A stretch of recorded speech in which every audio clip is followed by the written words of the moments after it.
Girius, இது நம்ம family.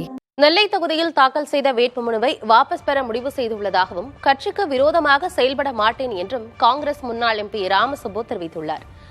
கட்சி தலைமையின் அறிவிப்பை மீறி வேட்புமனு தாக்கல் செய்தது ஏன் என அவர் அளித்த விளக்கத்தை பேச்சு பேட்டி அரசியல் பகுதியில் பார்க்கலாம். எத்தனை பேர் எனக்குத்தான் வேட்பாளர் என்று கூட சொல்லி கூட வெளியே சொன்னார்கள். ஆனால் கடைசியாக அது ஒரு ஆதங்கம் எல்லாத்துக்கும், இந்த மாவட்டத்தில் போடலையே அப்படின்னு சொல்லி.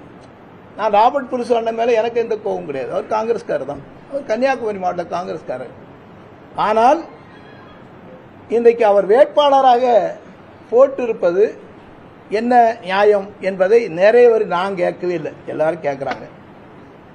ஆனால் நான் வந்து கடைசியில் என்ன சொன்னேன்னா, என்னுடைய உரிமையை நீங்கள் பறித்து விட்டீர்கள். என்னுடைய உழைப்பு, என்னுடைய உரிமை எனக்கு கேட்பதற்கு கடைசி வரைக்கும் நான் போராடி இருக்கின்றேன். நீங்கள் எனக்கு கொடுத்த பிராமிஸை மட்டுமல்ல, எனக்கு அந்த வாய்ப்பை நீங்கள் வழங்கவில்லை என்று சொன்னால் காங்கிரஸ் கட்சிக்கு என் போன்றவர்களுக்கு உழைப்பாளிகளுக்கு கொடுக்கவில்லை என்றால் காங்கிரஸ் கட்சிக்கு நமக்கு மரியாதை இருக்காது. ஒன்று. இரண்டாவதாக பிஜேபிக்கு நாம் காங்கிரஸ் கட்சியோ அந்த கூட்டணியோ திராவிட முன்னேற்ற கழக கூட்டணியோ ஒரு வாய்ப்பை உருவாக்கி கொடுத்து விடக்கூடாது. நாமே பிஜேபியினுடைய ஒரு வாய்ப்பை நாம் உருவாக்கி விடக் கூடாது என்பதை அழுத்தமாக நான் நினைத்துக் கொண்டேன். அதுவரை கூட இல்லை. பின் அவர்கள் அறிவித்து விட்டார்கள் என்று சொன்னார்கள். நான் அதை பற்றி கவலைப்படவில்லை. Anyhow, it is my duty. கடைசி வரைக்கும் என்னுடைய தொண்டர்களுக்கு நான் என்ன பதில் சொல்வது, மக்களுக்கு நான் என்ன பதில் சொல்வது?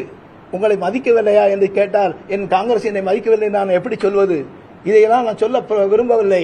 ஆனால் இந்த விஷயத்திலே எல்லாருக்கும் தெரியணும்ல, மக்களுக்கும் தெரியணும், தலைமைக்கும் தெரியணும். நான் ஒரு இயக்கத்தினுடைய உழைப்பாளி என்பது எல்லாருக்கும் தெரிஞ்ச விஷயம். தெரிஞ்ச விஷயமாக இருந்த போதிலும் உழைப்பாளிகளுக்கு முக்கியத்துவம் கொடுக்காமல் இப்படி கொடுத்திருக்கின்றார்களே, ஒரு வெற்றி வேட்பாளரை விட்டுவிட்டார்கள் என்று ஆதங்கப்படுகின்ற மக்களுக்காகத்தான் நான் வந்து நீங்க வந்து போடுங்கன்னு சொன்னாங்க. போடும் பொழுது கூட, நான் வேட்புமனு தாக்கல் செய்யும் போது கூட நான் வந்து வேற கட்சிக்கு போல, வேறவங்க மாதிரி அந்த கட்சி குறுக்குச்சால் அடிக்கல. நான் என்னுடைய கட்சியிலே என்னுடைய உரிமைக்காக இந்திய தேசிய காங்கிரஸ் என்றுதான் நான் போட்டிருக்கின்றேன். வேட்புமனு தாக்கல் செய்திருக்கின்றேன். வேட்புமனு தாக்கல் செய்த அடுத்த நீங்க என்ன கேள்வி கேட்க வருது தெரியும். அதுக்கு அங்கீகாரம் கொடுக்கப்படவில்லை அல்லவா என்று சொல்ல வருகிறேன். அதைத்தான் நானும் சொல்லுகின்றேன். அங்கீகாரம் கொடுக்கப்படாது தவறு என்பதை நான் சொல்லுகின்றேன். ஆனாலும் கூட நான் போட்டிருக்கின்றேனே ஒழிய நான் இன்னும் தேர்தலில் வந்து நிக்கல. தேர்தல் நிக்கல.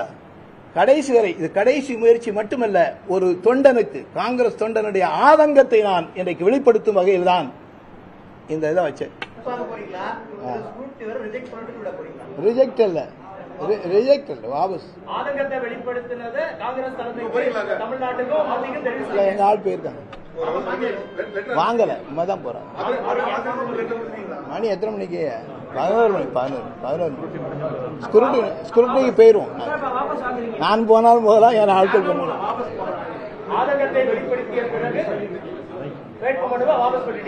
ஆதங்கத்தை இப்ப வெளிப்படுத்த மட்டும் இல்ல, அப்பவே நான் வந்து விளக்கம் சொன்ன பிறகும் ஆதங்கத்தை இப்பொழுது வெளிப்படுத்திய பின்னாலும் காங்கிரஸ் கட்சிக்கோ இந்த கூட்டணிக்கோ 40க்கு 40 வெற்றி பெறும் என்ற கூட்டணிக்கு நான் பங்கம் விளைவிக்கவில்லை என்பதை உறுதியாக சொன்னேன்.